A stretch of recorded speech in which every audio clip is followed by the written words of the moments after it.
10 mga pinakabatang bilanggo na nahatulan ng kamatayan. Welcome sa Arvin Polo TV. Iba't iba ang mga opinyon ng mga tao hinggil sa pagpapataw ng kamatayan sa mga taong nagkasala, lalo na sa mga bilanggo na menor de edad pa. Marami ang nagsasabi na hindi ito makatarungan dahil hindi pa masyadong nauunawaan ng mga bata ang tungkol sa mga ganitong bagay. Ikaw, ano ang opinyon mo tungkol sa kasong ito? Kaya naman sa video na ito ay kikilalanin natin kung sino-sino ba ang 10 mga pinakabatang bilanggo na nahatulan ng kamatayan. Kaya naman simulan na natin. Number 1, George Stinney Jr.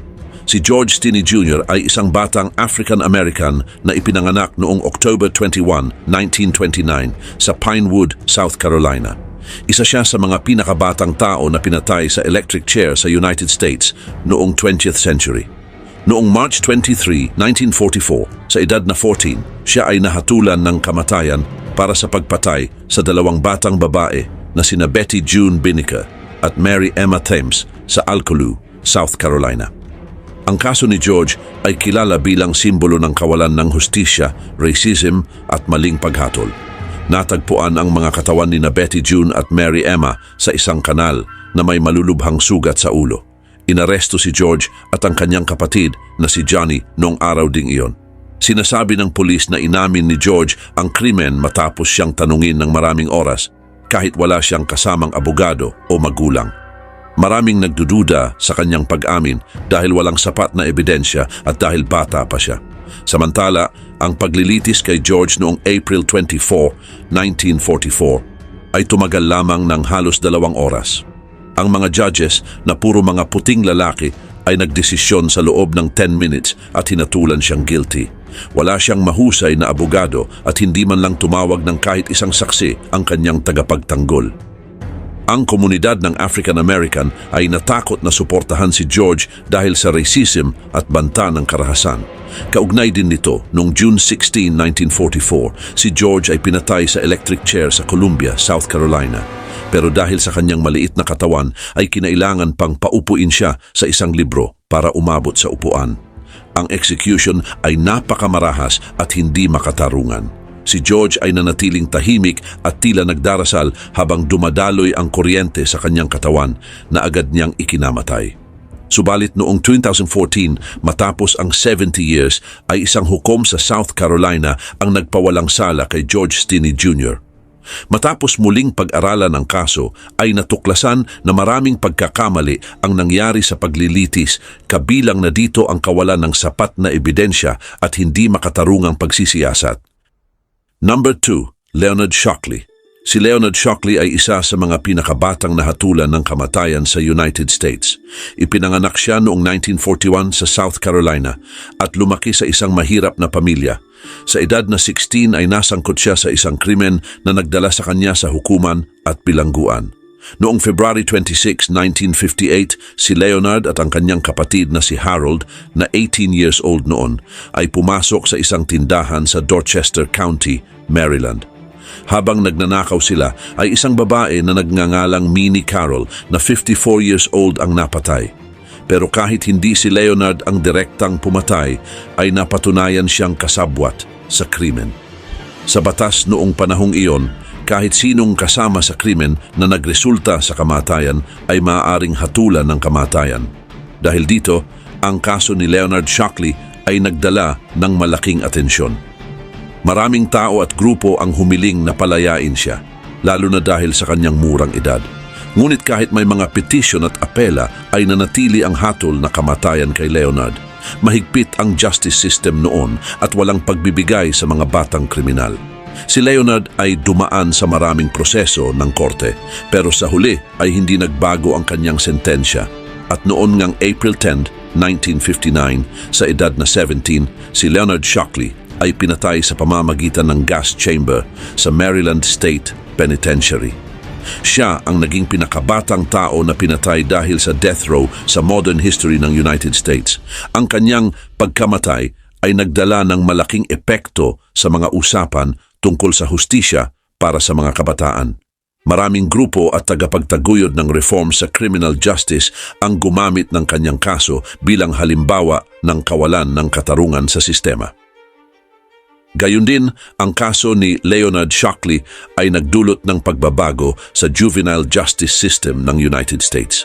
Isa sa mga pangunahing bunga ng kanyang kaso ay ang mas mataas na awareness sa pangangailangan ng reforms sa pagtrato sa mga kabataan na nasasangkot sa krimen.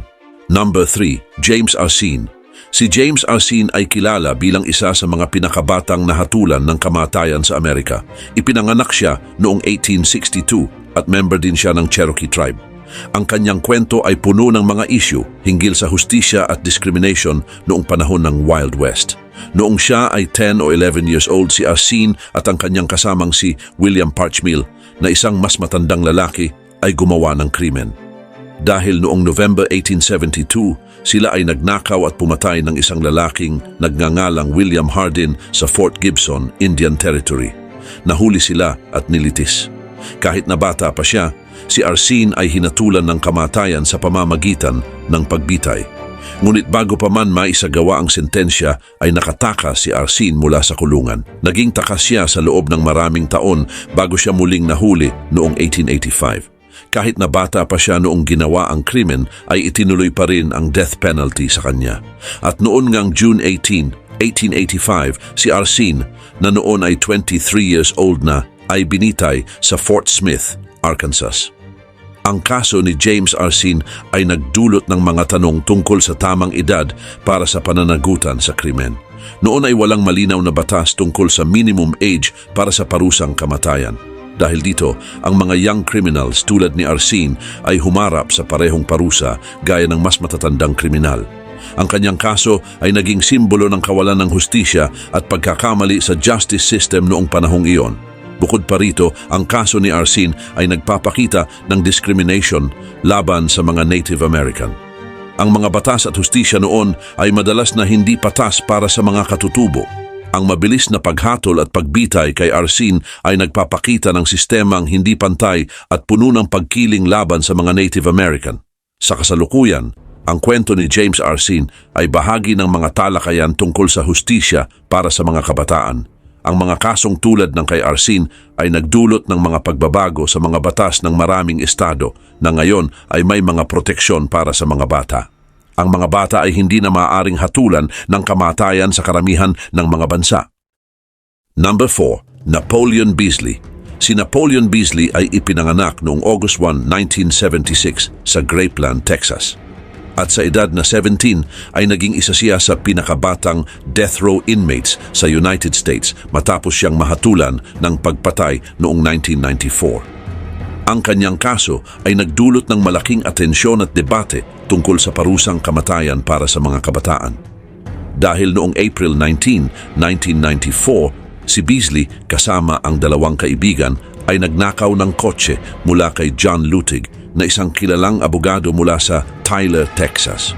Sa gitna ng krimen ay binaril ni Beasley si Lutig sa ulo na nagresulta sa kanyang pagkamatay. Ang anak naman ni Lutig na si Michael Lutig na isang federal judge ay nagdagdag ng bigat sa kaso ni Beasley. Samantala, matapos ang insidente ay mabilis na nahuli si Beasley at ang kanyang mga kasama. Sa paglilitis ay sinabi ni Beasley na siya ay nagsisisi at inamin na ang kanyang ginawa ay dulot ng kanyang pagiging suwail at pagkalulong sa droga. Pero sa kabila ng kanyang pag-amin at pagsisisi, siya ay napatunayang nagkasala at nahatulan ng kamatayan noong 1995. At sa edad na 18, siya ay inilagay sa death row. Ang kaso ni Beasley ay naging controversial. Maraming grupo hinggil sa human rights kasama ang Amnesty International ang nagprotesta laban sa kanyang hatol.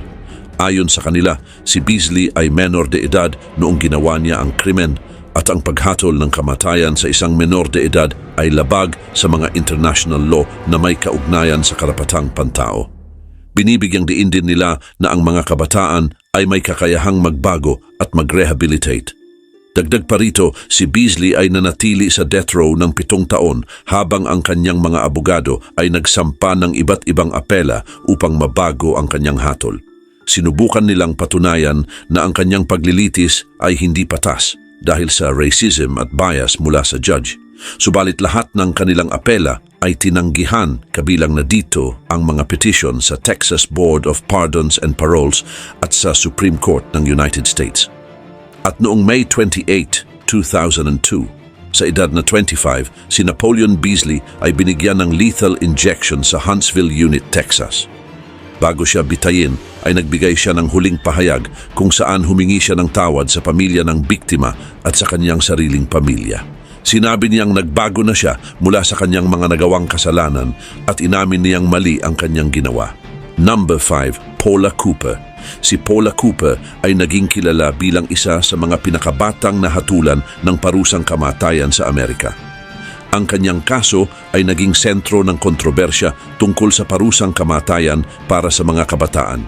Ipinanganak siya noong August 25, 1969 sa Gary, Indiana at lumaki sa isang magulong kapaligiran. Sa edad na 16, siya at ang tatlong kaibigan ay gumawa ng krimen na nagdala sa kanya sa death row. Noong May 14, 1985, si Cooper at ang kanyang mga kaibigan ay pumasok sa bahay ni Ruth Pelke na isang 78 years old na Bible teacher. Plano nilang magnakaw ng pera para sa alak at droga. Ngunit ang pagnanakaw ay nauwi sa karumal-dumal na krimen nang sinaksak ni Cooper si Pelke ng 33 na beses na ikinamatay naman nito. Dahil dito ay nagalit at natakot ang komunidad kung kaya't mabilis na kumilos ang mga pulis upang mabigyan ng hustisya si Pelke. Subalit kahit bata pa, si Cooper ay sinampahan ng kasong pagpatay at hinatulan ng kamatayan noong July 11, 1986. At sa edad na 16 ay siya ang pinakabatang babae sa death row noong panahong iyon. Maraming tao ang nagtalo kung tama bang hatulan ng kamatayan ng mga menor de edad. Maraming grupo at individual ang kumilos upang ipawalang bisa ang hatol kay Cooper, kasama na si Pope John Paul II na personal na nanawagan para sa kanyang buhay. At noong 1989 ay nagdesisyon ang Indiana Supreme Court na palitan ang hatol kay Cooper mula sa parusang kamatayan hanggang sa habambuhay na pagkakakulong na walang posibilidad ng parol. Ang desisyong ito ay nagbigay ng bagong pag-asa kay Cooper at sa kanyang mga taga-suporta. Habang nakakulong ay ipinakita niya ang kanyang kagustuhang magbago. Natapos niya ang kanyang high school at nagpatuloy sa college. Naging aktibo rin siya sa mga programa na tumutulong sa mga kapwa bilanggo na makapagtapos ng kanilang pag-aaral. Gayon din, noong June 17, 2013, matapos ang halos 3 dekadang pagkakakulong, ay pinalaya si Paula Cooper mula sa Indiana Women's Prison. Ang kanyang paglaya ay nagdulot ng iba't ibang reaksyon mula sa publiko at sa mga pamilyang naapektuhan ng kanyang krimen. Ang ilan ay naniniwalang karapat-dapat siya sa pangalawang pagkakataon, pero marami pa rin ang galit at hindi mapatawad ang kanyang ginawa. Ngunit sa kabila ng kanyang paglaya ay malungkot ang naging wakas ng kwento ni Cooper. Dahil noong May 26, 2015 ay natagpuan siyang patay sa kanyang apartment sa Indianapolis at pinaniniwalaang nagpakamatay. Number 6. Scott Allen Hayne. Si Scott Allen Hayne ay isa sa pinakabatang nahatulan ng parusang kamatayan sa kasaysayan ng United States. Ipinanganak siya noong June 2, 1970 sa Tulsa, Oklahoma, pero maagang nasangkot sa krimen. Noong October 6, 1987, sa edad na 17, si Hayne at ang kaibigan niyang si Robert Lambert, na isa ring menor de edad, ay nagplano ng pagnanakaw na nauwi sa isang mabigat na krimen. Kinidnap nila sina Michael Houghton at Laura Sanders, isinara sa trunk ng kotse at sinunog ang sasakyan habang buhay pa ang mga biktima. Dahil dito ay agad na namatay sina Houghton at Sanders dahil sa pagkakasunog at kakulangan ng hangin. Samantala, agad na nahuli sina Hayne at Lambert at inamin nila ang krimen. Sila ay nahatulan ng kamatayan. Naging kontrobersyal rin ang kaso ni Hayne dahil menor de edad siya nang maganap ang krimen. Ang mga abogado niya ay nag-apela at sinasabing hindi dapat patawan ng parusang kamatayan ang mga menor de edad. Ngunit hindi nagbago ang desisyon ng korte at maging ang US Supreme Court. Dahil sa kaso ni Hayne ay lumabas ang mga debate tungkol sa parusang kamatayan para sa mga menor de edad. Noong 2002, sa kaso ng Atkins versus Virginia ay nagdesisyon ang US Supreme Court na labag sa konstitusyon ang paghatol ng parusang kamatayan sa mga intellectually disabled. Nagbigay ito ng bagong pag-asa kay Hayne at sa iba pang menor de edad na nahatulan ng kamatayan, ngunit nabigo ang huling mga apela ni Hayne. Subalit, noong April 3, 2003, sa edad na 32, Si Scott Hain ay binigyan ng lethal injection sa Oklahoma State Penitentiary sa McAlester, Oklahoma. Ang kanyang pagbitay ay nagdulot ng iba't ibang reaksyon mula sa publiko at mga human rights groups. Si Scott Hain, sa kabila ng kanyang krimen at pagkakakulong, ay naging mahalagang karakter sa kasaysayan ng parusang kamatayan sa United States. Ang kanyang buhay at kamatayan ay nagsilbing paalala ng mga hamon sa pagpapataw ng pinakamabigat na parusa sa mga menor de edad. Ang kanyang kaso ay patuloy din na pinag-aaralan ng mga eksperto upang maunawaan ang epekto ng parusang kamatayan sa kabataan. Number 7. Christopher Simmons. Si Christopher Simmons ay kilala bilang isa sa mga pinakabatang nahatulan ng parusang kamatayan sa Amerika. Ipinanganak siya noong July 27, 1976 at noong siya ay 17 years old na, ay gumawa siya ng krimen na nagdala sa kanya sa death row. Samantala, noong September 9, 1993, si Simmons at ang kanyang kaibigan na si Charles Benjamin ay pumasok sa bahay ni Shirley Crook sa Fenton, Missouri. Plano nilang magnakaw pero nauwi ito sa pagpatay. Dinukot nila si Crook, tinali ang kanyang mga kamay at paa at itinapon siya mula sa tulay sa Merrimack River habang buhay pa. Dahil dito ay nahuli sila agad at nahatulan ng murder. Sa paglilitis ay ipinakita na si Simmons ang nagplano ng krimen.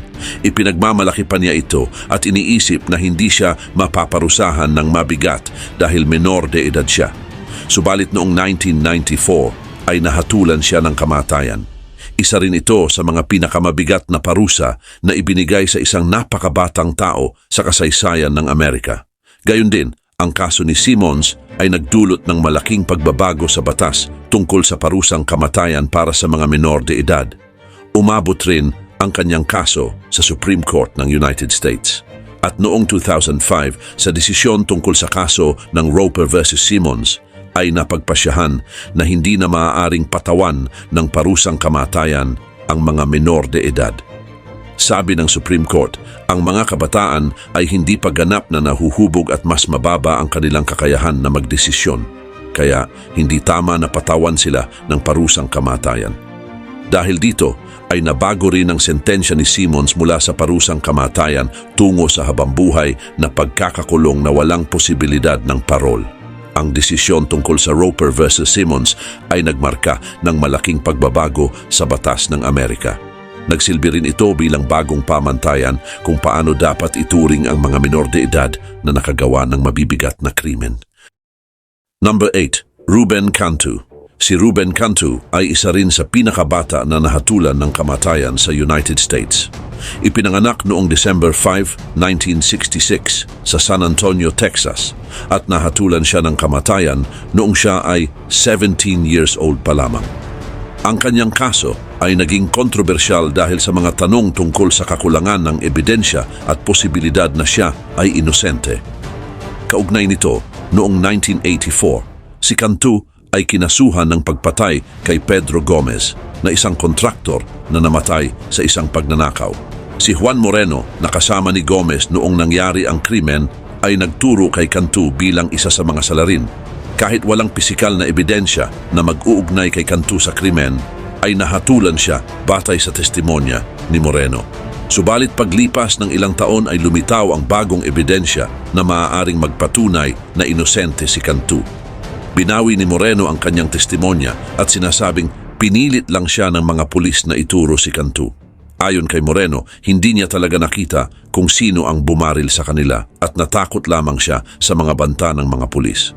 Ngunit kahit may bagong pahayag ay hindi na ito napagtibay ng korte at nanatili ang hatol kay Cantu. Dahil dito, si Cantu ay binigyan ng lethal injection noong August 24, 1993 sa edad na 26. Ang kanyang kamatayan ay nagdulot ng masusing pagsusuri tungkol sa justice system sa Texas at sa buong United States.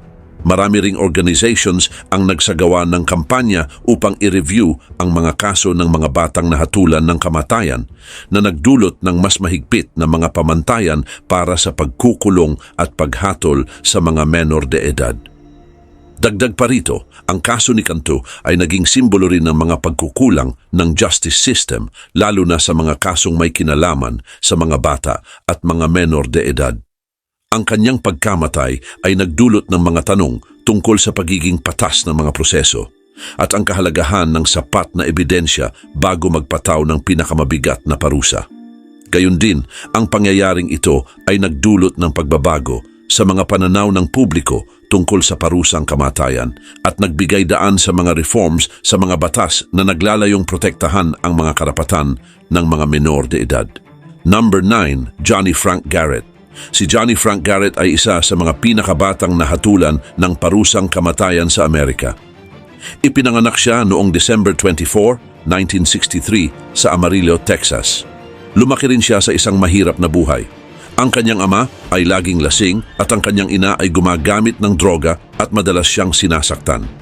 Samantala, noong October 31, 1981, sa edad na 17, ay inaresto si Johnny dahil sa panggagahasa at pagpatay kay Sister Tadia Benz, na isang 76 years old na madre. Natagpuan siyang patay sa kumbento sa Amarillo. Ang kanyang katawan ay may bakas ng panggagahasa at sinakal siya hanggang mamatay. Sa paglilitis, ang ebidensya laban kay Johnny ay mula sa mga saksi at sa isang statement na sinasabing nakuha mula sa kanya sa ilalim ng matinding pressure. Walang physical evidence na direktang nag-uugnay kay Johnny sa krimen, kung kaya't marami ang nagduda sa pagiging patas ng paglilitis. Ayon sa mga sumusuporta kay Johnny, ang kanyang statement ay kinuha sa pamamagitan ng puwersa at matinding interrogation. Ngunit sa kabila ng mga apela ay nahatulan si Johnny ng kamatayan noong October 7, 1982. Ang kanyang kaso ay nagdulot ng malaking kontrobersya dahil sa kanyang murang edad at mga aligasyon ng hindi patas na paglilitis. Marami ring grupo ang nagkampanya para sa kanya at naniniwalang inosente siya at biktima ng maling hatol. Ngunit habang nasa death row ay sumailalim si Johnny sa mga mental examination at natuklasan na may malubha siyang sakit. Siya ay may schizophrenia at bipolar disorder na nagdulot ng mga tanong kung kaya ba niyang harapin ang paglilitis. Ang mga taga-suporta niya ay patuloy na nagtatanong kung tama bang bitayin ng isang tao na may ganitong mga karamdaman. Kaugnay nito, noong February 11, 1992 ay binitay si Johnny Frank Garrett sa pamamagitan ng lethal injection sa Texas State Penitentiary sa Huntsville. Bago siya mamatay, ay sinabi niyang siya ay inosente. Matapos ang kanyang kamatayan, ay patuloy ang debate tungkol sa kanyang kaso at ang justice system sa Amerika, lalo na ang issue ng parusang kamatayan at ang pagtrato sa mga may sakit sa pag-iisip. Number 10, Sean Richard Sellers. Si Sean Richard Sellers ay isa sa mga pinakabatang nahatulan ng kamatayan sa United States. Ipinanganak siya noong May 18, 1969 sa Coral Gables, Florida. Lumaki siya sa isang magulong pamilya. Naghiwalay ang kanyang mga magulang noong siya ay bata pa lamang, kaya lumipat siya kasama ang kanyang ina at tiyuhin sa Oklahoma. Maaga ring nagpakita si Sean ng mga problema tulad ng paggamit ng droga at alkohol at pagkahilig sa Satanism. Samantala, noong gabi ng March 5, 1986 ay pinatay ni Sean ang kanyang ina at tiyuhin sa kanilang bahay sa Oklahoma City. Ginamit niya ang baril ng kanyang tiyuhin at binaril sila habang natutulog. Bago pa man ito nangyari, ay napatay na rin niya ang salesman na si Robert Bauer sa isang convenience store noong September 8, 1985. Si Sean ay 16 years old pa lamang noon at ang kanyang mga krimen ay nagdulot ng takot sa kanilang komunidad. Sa paglilitis ni Sean ay inamin niya ang kanyang mga krimen pero sinabi rin niyang siya ay nasa impluensya ng Satanism at demonyo. Ayon sa kanya, para siyang nasaniban at walang kontrol sa kanyang ginagawa. Ngunit hindi tinanggap ng hukuman ang kanyang depensa at nahatulan siya ng 3 bilang ng murder noong 1986. Sinentensyahan siya ng kamatayan sa pamamagitan ng lethal injection at naging isa sa mga pinakabatang tao na napunta sa death row sa kasaysayan ng United States. Ngunit habang nasa death row ay nagbagong loob si Sean at naging isang Kristiyano. Naging aktibo rin siya sa pag-aaral ng Biblia at nagbibigay ng inspirasyon sa ibang mga bilanggo at sa labas ng bilangguan sa pamamagitan ng kanyang mga sulat at mga pahayag. Ang kanyang pagbabago ay nagdulot ng iba't ibang reaksyon.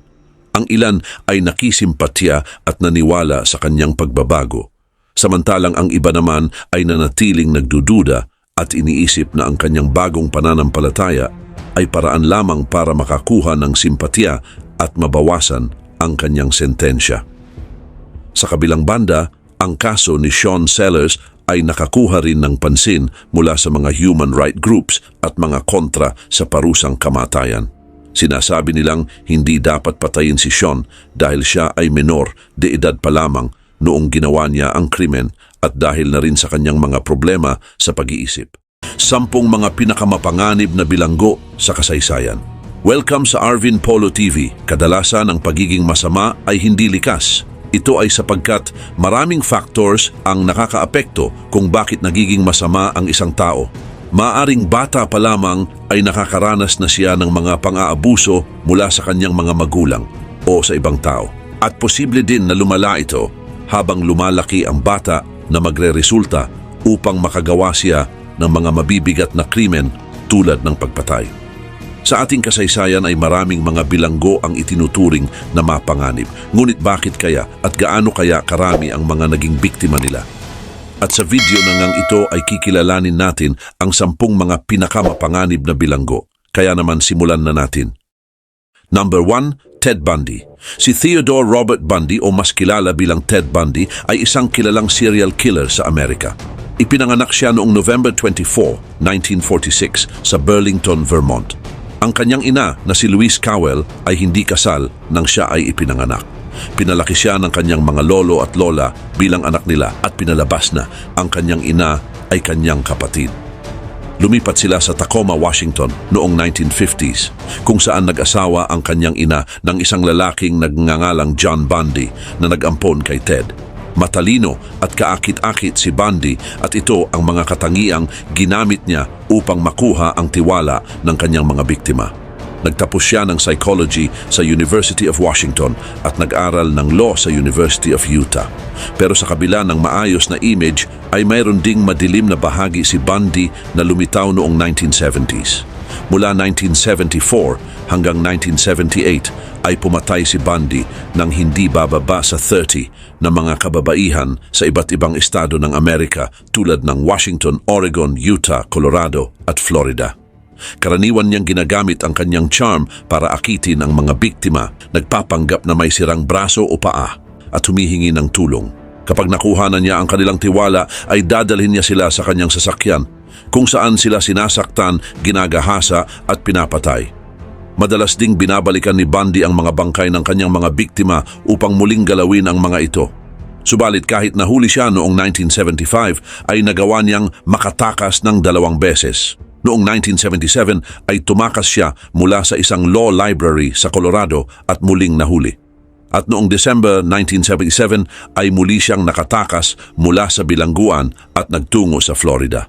Sa Florida ay ipinagpatuloy niya ang kanyang pagpatay at noong January 15, 1978 ay inatake niya ang Chi Omega Sorority House ng Florida State University kung saan 2 kababaihan ang napatay at 2 naman ang nasaktan ng malubha. Nahuli si Bundy noong February 15, 1978 sa Pensacola, Florida. At noong 1989 ay matapos ang ilang taong paglilitis at pag-apela at nasentensyahan ng kamatayan si Bundy sa pamamagitan ng electric chair. Siya ay pinatay noong January 24, 1989. Number 2, Peter Kürten. Si Peter Kürten, na kilala bilang The Vampire of Düsseldorf, ay isa sa mga kilalang serial killer ng Germany noong 20th century. Ipinanganak siya noong May 26, 1883 sa Mülheim am Rhein, Germany.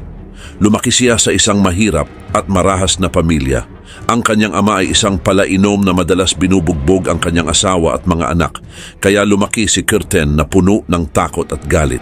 Sa murang edad pa lamang ay nagsimula ng gumawa ng krimen si Kürten. Noong siya ay 9 years old ay nagsimula na siyang magnakaw at gumawa ng iba't ibang masamang gawain. May kapitbahay siya na may masamang ugali na nagturo sa kanya na maging marahas. Ang unang beses na pumatay siya ay noong siya ay teenager pa lang. Pinatay niya ang 2 batang lalaki sa pamamagitan ng pagkalunod. Kahit bata pa siya ay ilang beses na siyang nahuhuli at nakukulong. At sa tuwing makakalaya siya ay lalo pa siyang nagiging marahas. Noong 1913 ay pinasok niya ang isang bahay at pinatay ang isang 9 years old na batang babae. Ang krimen na ito ay hindi nalutas hanggang sa siya ay nahuli makalipas ang maraming taon. Maliban dito, ang pinakamarami niyang pinatay ay noong 1929 hanggang 1930 sa Dusseldorf. Dito siya tinawag na The Vampire of Dusseldorf dahil sa pag-inom niya ng dugo ng kanyang mga biktima. Ang kanyang mga pagpatay ay napaka-brutal at walang pinipili, maging bata man o matanda, lalaki o babae.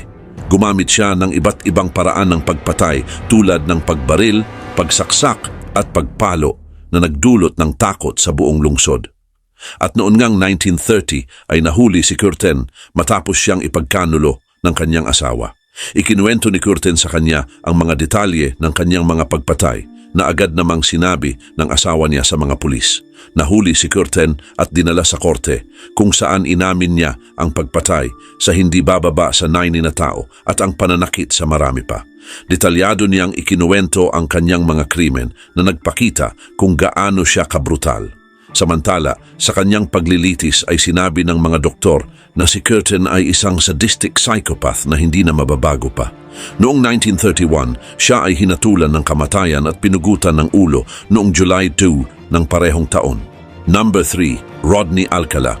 Si Rodney Alcala o kilala rin bilang The Dating Game Killer ay isang American serial killer na ipinanganak noong August 23, 1943 sa San Antonio, Texas. Nakilala siya dahil sumali siya sa isang episode ng The Dating Game noong 1978. Nanalo siya sa palabas ngunit tinanggihan ng babaeng pumili sa kanya dahil kakaiba ang kanyang kilos. Ang kanyang kasikatan ay hindi lamang dahil sa paglahok niya sa palabas kundi dahil din sa mga malulupit niyang krimen. Nakapagtapos si Alcala ng college sa UCLA School of Fine Arts at nag-aral din sa New York University sa ilalim ng kilalang photographer na si Roman Polanski. Kahit magaling siya sa photography, ay naging kilala siya sa kanyang marahas na krimen. Noong 1968 ay unang nahuli si Alcala matapos niyang kidnapin at gahasain ang 8 years old na si Tali Shapiro. Pero dahil sa tip mula sa isang saksi, ay nahuli siya pero nakatakas papuntang New York bago pa man siya makulong. Habang nasa New York ay gumamit siya ng pangalang John Berger at nagtrabaho bilang photographer. Dito ay muling gumawa ng krimen si Alcala, kabilang ang pagpatay kay Cornelia Creeley na isang flight attendant noong 1971. Pagkatapos ng ilang taon ay bumalik si Alcala sa California at muling nahuli noong 1979 dahil sa panggagahasa at pagpatay kay Robin Samsoy na isa namang 12 years old na batang babae mula sa Huntington Beach. Ang kaso ni Samso ang nagdala ng atensyon ng publiko kay Alcala at sa kanyang mga krimen. Sa investigasyon ay natuklasan na marami pang ibang naging biktima ni Alcala. Kabilang dito ang mga babae sa iba't ibang estado na nawala at natagpo ang patay. Natagpuan din sa kanyang storage locker ang daan-daang litrato ng mga kababaihan at kabataan.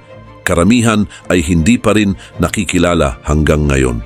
Ang mga larawan ay naging bahagi ng ebidensya laban sa kanya at nagbukas ng posibilidad na marami pang hindi natutuklasang biktima si Alcala. Karagdagan pa, si Alcala ay nahatulan ng kamatayan noong 1980 dahil sa pagpatay kay Robin Samsoe, ngunit ang hatol ay naibalik ng ilang beses dahil sa technical reasons at mga issue hinggil sa ebidensya. Sa kabila ng mga apela ay muli siyang nahatulan ng kamatayan noong 2010 para sa pagpatay kina Jill Barcombe, Georgia Wickstead, Charlotte Lamb at Jill Parento, bukod pa kay Samso. Number 4, Richard Ramirez.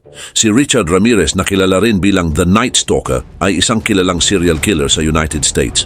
Ipinanganak noong February 29, 1960 sa El Paso, Texas at lumaki siya sa isang magulong pamilya. Ang kanyang ama ay mahigpit at marahas at ang kanyang pinsan naman na si Miguel na isang veteran ng digmaan sa Vietnam ay nagpakita sa kanya ng mga pictures ng mga babaeng pinahirapan at pinatay. Bata pa lamang ay nasaksihan na ni Ramirez ang karahasan at nalulong sa droga na nagdala sa kanya sa masamang landas. Noong kalagitnaan ng 1980s ay nagsimula si Ramirez sa kanyang mga krimen sa California.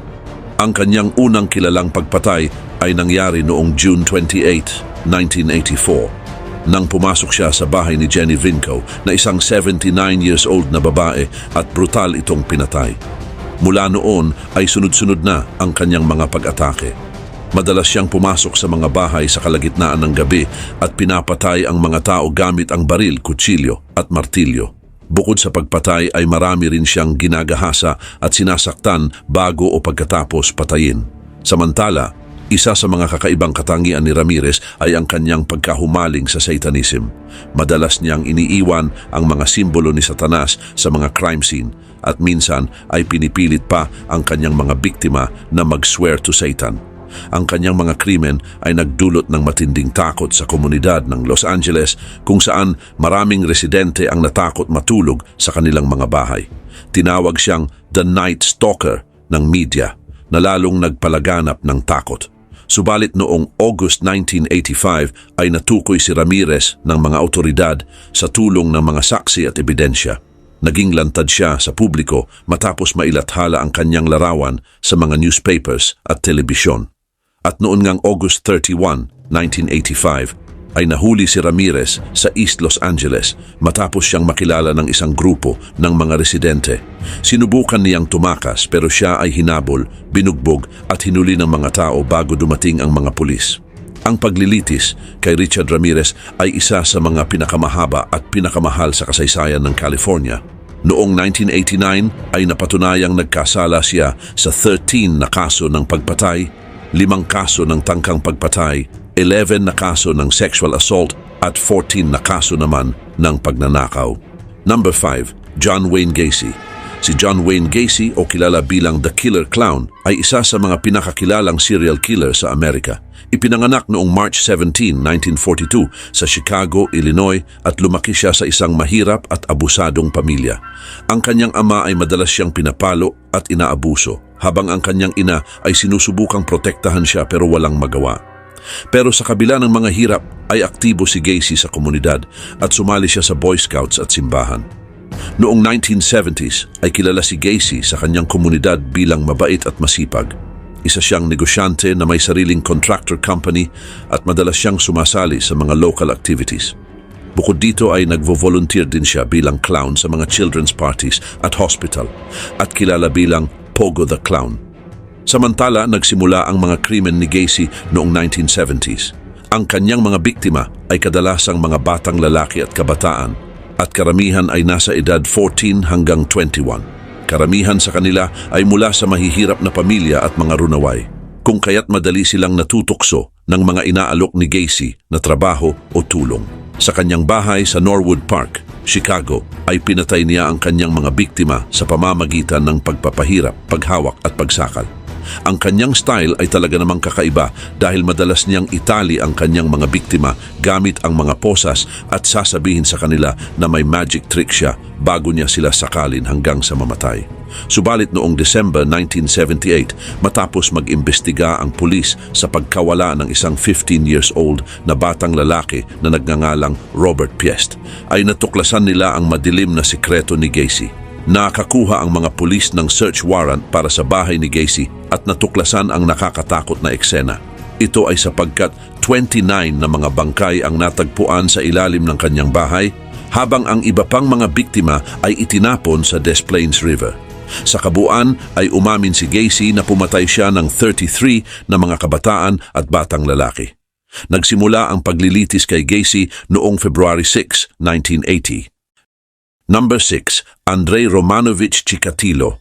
Si Andrei Romanovich Chikatilo ay ipinanganak noong October 16, 1936 sa Yabluchne, Ukraine na noon ay bahagi ng Soviet Union. Lumaki siya sa panahon ng malaking kagutuman dahil sa collectivization policy ng pamahalaang Soviet.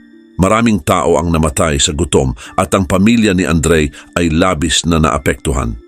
Ayon sa kanyang ina, ang kanyang kapatid na si Stepan ay kinain ng mga kapitbahay nila dahil sa matinding gutom.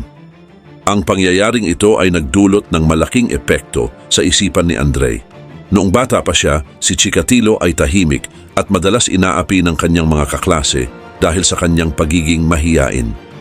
Nagtapos siya ng college sa kursong engineering at nagtrabaho bilang guro, pero tinanggal siya sa trabaho dahil sa mga reklamo ng hindi tamang pag-uugali.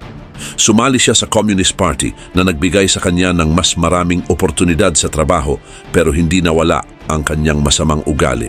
Subalit noong 1978 ay nagsimula si Chikatilo sa kanyang mga krimen. Ang unang biktima niya ay si Yelena Zakotnova na isang 9 years old na batang babae. Sinundan pa ito ng maraming biktima at karamihan ay mga kabataan at kababaihan na pinatay niya sa brutal na paraan. At ang kanyang mga krimen ay nagpatuloy ng higit sa isang dekada bago siya nahuli noong 1990. Napatunayang may kinalaman siya sa hindi bababa sa 52 na bilang ng pagpatay. Ngunit sa kabila ng maraming pagkakamali ng mga pulis sa investigasyon ay nahuli si Chikatilo noong 1990. Sa isang operasyon ng mga pulis ay inaresto siya matapos mapansin ang kanyang kakaibang kilos malapit sa isang train station. Matapos ang ilang buwan ng pagmamanman at pagkuha ng ebidensya ay nakuha ng mga pulis ang sapat na impormasyon para siya ay hulihin. Sa kanyang paglilitis ay ipinaliwanag ang lahat ng kanyang mga krimen, kasama ang mga detalyadong paglalarawan kung paano niya pinatay ang kanyang mga biktima. At noong 1992, siya ay napatunayang nagkasala at hinatulan ng kamatayan. Dagdag pa rito, noong February 14, 1994, ay binaril si Chikatilo, ang karaniwang paraan ng pagbitay sa Russia noon. Ang kanyang kaso ay nanatiling isa sa mga pinakakinatatakutan at kinamumuhian sa kasaysayan ng krimen. Number 7. Pedro Alonso Lopez. Si Pedro Alonso Lopez, na kilala rin bilang The Monster of the Andes, ay isang kilalang serial killer mula sa Colombia. Ipinanganak siya noong October 8, 1948 sa Santa Isabel, Tolima, Colombia. Panganay siya sa 12 magkakapatid at lumaki sa isang mahirap na pamilya. Ang kanyang ina ay isang prostitute at ang kanyang ama ay napatay bago pa siya ipinanganak. Bata pa lang ay nakaranas na si Lopez ng pang-aabuso at karahasan na nagdulot ng trauma sa kanya at nagtulak sa kanya upang gumawa ng mga krimen. Subalit noong siya ay 8 years old, ay pinalayas siya ng kanyang ina matapos siyang mahuling hinahawakan ang kanyang kapatid na babae. Mula noon, ay naging palaboy siya sa mga lansangan ng Bogota kung saan siya ay naabuso ng isang pedophilia. Tumakas siya mula sa lalaki at sumama sa isang grupo ng mga ulilang bata na nangangalakal at nagnanakaw para mabuhay. Ngunit kalaunan ay nakapasok siya sa isang paaralan para sa mga ulila, pero muli siyang tumakas at nagsimulang magnakaw at maging prostitute para mabuhay. Sa kanyang kabataan ay nagsimulang gumawa si Lopez ng mas seryosong krimen. Noong 1969, sa edad na 21, siya ay nahuli sa pagnanakaw ng sasakyan at nakulong ng 7 taon. At habang nasa bilangguan, siya ay inabuso at ginahasa ng mga kapwa bilanggo. At bilang ganti ay pinatay niya ang 3 ng abuso sa kanya. Dahil dito ay nadagdagan ang kanyang sentensya, ngunit nagkaroon din siya ng reputasyon bilang isang mapanganib na preso. Samantala, pagkatapos ng kanyang paglaya noong 1978, ay nagsimulang pumatay si Lopez ng mga batang babae sa iba't ibang bansa sa South America, kabilang ang Colombia, Ecuador at Peru. Inamin niya ang pagpatay ng higit sa 300 na mga batang babae. Karaniwang target niya ay ang mga batang mahirap na madalas ay hindi napapansin ang pagkawala. Kaugnay nito ay nahuli si Lopez noong 1980 sa Ecuador matapos niyang tangkaing dukutin ang isa pang batang babae. Habang iniimbestigahan ay natagpuan ng mga pulis ang mga labi ng kanyang mga biktima na nakabaon sa iba't ibang lugar. Sa kanyang paglilitis ay inamin ni Lopez ang kanyang mga krimen at ipinakita na wala siyang malasakit sa mga biktima. Kaya noong 1983 siya ay hinatulan ng 16 years na pagkakakulong. At ito ang pinakamahabang sentensya sa Ecuador noong panahon na iyon. Number 8. Edward Theodore Gain. Si Edward Theodore Gain, na mas kilala bilang Ed Gain, ay isang kilalang kriminal sa Amerika.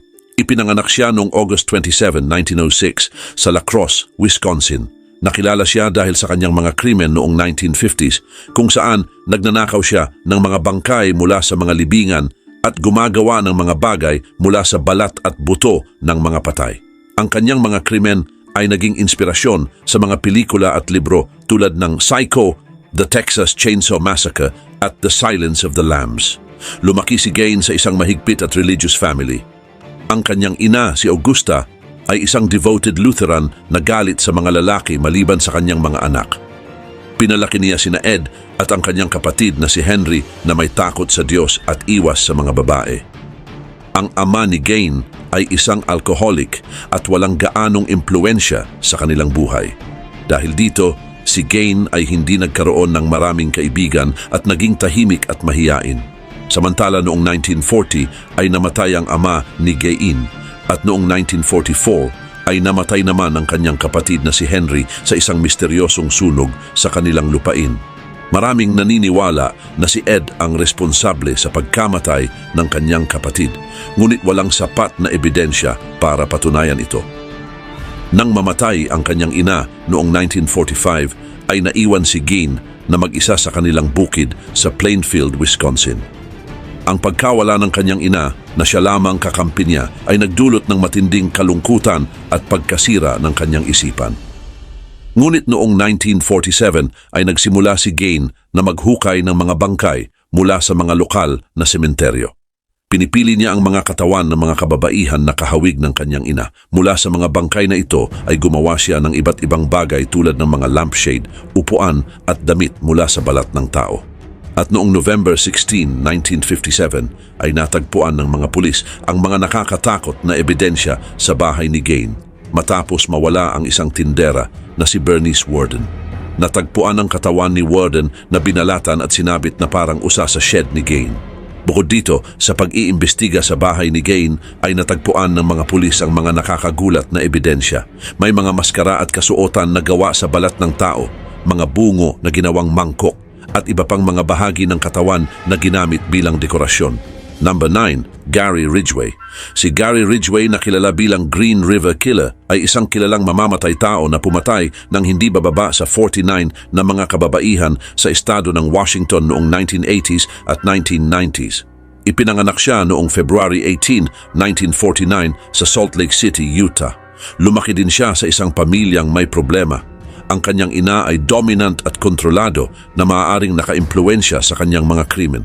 Samantala noong 1982 ay nagsimula ang serye ng mga pagpatay sa mga kababaihan na karamihan ay mga kabataan at mga prostitute. Natagpuan ang mga katawan nila sa Green River kaya tinawag si Ridgway na Green River Killer. Ang style ni Ridgway sa pagpatay ay sa pamamagitan ng pag-akit sa kanyang mga biktima na madalas bilang isang client at sa kanya sasakalin hanggang sa mamatay. Pagkatapos nito ay itatapon niya ang mga katawan sa mga liblib na lugar sa kagubatan o ilog. Subalit matagal bago nalutas ang kaso ni Ridgway. Sa kabila ng malawakang investigasyon ay nahirapan ang mga pulis na makahanap ng ebidensya laban sa kanya. At noong 2001 ay natuklasan ang kanyang pagkakasangkot sa pamamagitan ng DNA evidence na tumugma sa mga natagpuang ebidensya sa mga lugar ng krimen. Dahil dito ay umamin si Ridgway sa kanyang mga krimen upang maiwasan ang parusang kamatayan at siya ay nabilanggo ng habambuhay nang walang posibilidad ng parol. Bukod pa rito, umamin si Ridgway sa pagpatay ng 49 na mga kababaihan pero tinatayang mas marami pa ang kanyang mga biktima na umaabot hanggang 90. Number 10, Harold Frederick Shipman. Si Harold Frederick Shipman, na kilala rin bilang Dr. Death, ay isang doktor sa England na naging kilalang serial killer. Ipinanganak siya noong January 14, 1946 sa Nottingham, England. Nagtapos siya ng medisina sa Leeds School of Medicine noong 1970 at nagsimulang magtrabaho bilang doktor sa West Yorkshire at kalaunan sa Hyde, Greater Manchester. Samantala noong 1975 ay napansin si Shipman dahil sa kanyang kakaibang kilos sa pagbibigay ng gamot lalo na sa mga opiati. Nahuli siyang umiinom ng Petidine na isang painkiller kung kaya't natanggal siya pansamantala sa trabaho. Pagkatapos ng rehabilitation ay bumalik siya sa medisina at nagpatuloy sa trabaho sa Hyde. At dito rin nagsimula ang kanyang serye ng mga pagpatay. Kaugnay nito, mahigit 200 na mga tao ang napatay ni Shipman na karamihan ay matatanda at mga babae. Simple lang ang kanyang paraan. Binibigyan niya ng sobrang laking amount ng morphine ang kanyang mga pasyente at pinapalitan din niya ang death certificate para itago ang tunay na dahilan ng kanilang pagkamatay. Dahil kilala siya bilang mapagkakatiwalaang doktor ay hindi agad siya pinaghinalaan. Subalit noong 1998 ay nagsimulang maghinala ang mga kamag-anak ng kanyang mga pasyente nang mapansin nila ang mga kakaibang pangyayari sa pagkamatay ng kanilang mga mahal sa buhay. Isang mahalagang kaso ay kay Kathleen Grundy na isang dating mayor ng Hyde na namatay ng biglaan. Matapos siyang mamatay ay natuklasan na binago ni Shipman ang kanyang huling habilin para mag-iwan ng malaking pera sa kanya. Ito ang naging dahilan ng masusing investigasyon na nagbunyag ng kanyang mga krimen. At noong January 31, 2000, ay napatunayang guilty si Shipman sa pagpatay sa 15 na mga pasyente at sinintensyahan ng habambuhay na pagkakakulong na walang parol. Dahil sa dami ng kanyang biktima at sa brutal na paraan ng kanyang krimen, ay nagkaroon ng malawakang pagbabago sa National Health Service ng UK, lalo na sa mga proseso ng pagtatala ng kamatayan at pagsisiyasat sa mga doktor. 10 mga pinaka-kinatatakutang bilanggo na nakunan ng kamera. Welcome sa Arvin Polo TV. Simula pa noong una ay napakarami ng mga krimen ang nagagawa ng mga tao. Maraming dahilan kung bakit kinakailangan ng ilang mga tao na gumawa ng mali. Maaaring wala silang hanap buhay o kaya naman ay gusto nilang magbigay ng kasiyahan sa kanilang sarili. Pero ang ilang mga bilanggo ay tila walang pagsisisi sa kanilang mga nagawang kasalanan. Ngunit sino-sino kaya itong mga kinatatakutang inmates na nakunan ng kamera? Kaya naman sa video na ito ay kikilalanin natin ang 10 mga most feared inmates na nakunan ng kamera for the first time. Kaya naman simulan na natin. Number 1, Charles Bronson. Si Charles Bronson na ipinanganak bilang Michael Gordon Peterson noong 1952 ay isang kilalang bilanggo sa Britain. Kilala siya bilang pinakamatinding bilanggo ng Britanya dahil sa kanyang lakas at tapang at pati na rin sa kanyang madalas na pakikipaglaban sa mga gwardiya at kapwa bilanggo. Lumaki si Bronson sa Luton, England.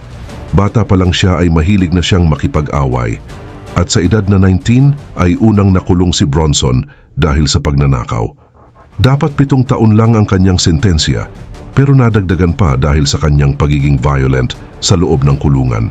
Kahit ilang beses siyang nakulong at nakalaya, ay patuloy pa rin ang kanyang masamang gawain. Maraming kilalang insidente ang nagmarka sa buhay ni Bronson sa kulungan. Samantala, noong 1975 ay kinidnap niya ang deputy governor ng Hull Prison at nagbantang papatayin ito kung hindi siya papayagang makipag-usap sa isang female reporter. Sa isa pang insidente ay nagkaroon siya ng 47 hours na hostage situation sa isang paaralan sa bilangguan ng Birmingham, kung saan 3 tao ang kanyang ginawang hostage. Dahil sa mga insidenteng ito, ay madalas siyang napaparusahan ng solitary confinement. Pero sa kabila nito ay naging tanyag si Bronson sa pamamagitan ng kanyang mga sulat at libro.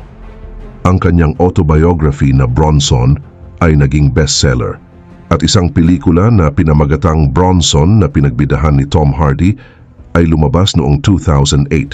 Dagdag pa rito, isa sa mga pinakakilalang pangyayari ay nang makunan siya ng video sa loob ng bilangguan. Ang video na ito ay nagpakita ng kanyang lakas at determinasyon. Kumalat ang video at nakilala si Bronson ng mas maraming tao. Ngunit sa kabila ng kanyang pagkakakulong ay naging isang cultural icon si Bronson na ginamit sa mga libro, pelikula at documentaries. Pero sa kabila ng kanyang brutal reputation ay mayroon ding magandang personality si Bronson. Mahilig siya sa bodybuilding at paggawa ng sining. Marami sa kanyang mga likha ang naibenta at nakatulong sa mga charity.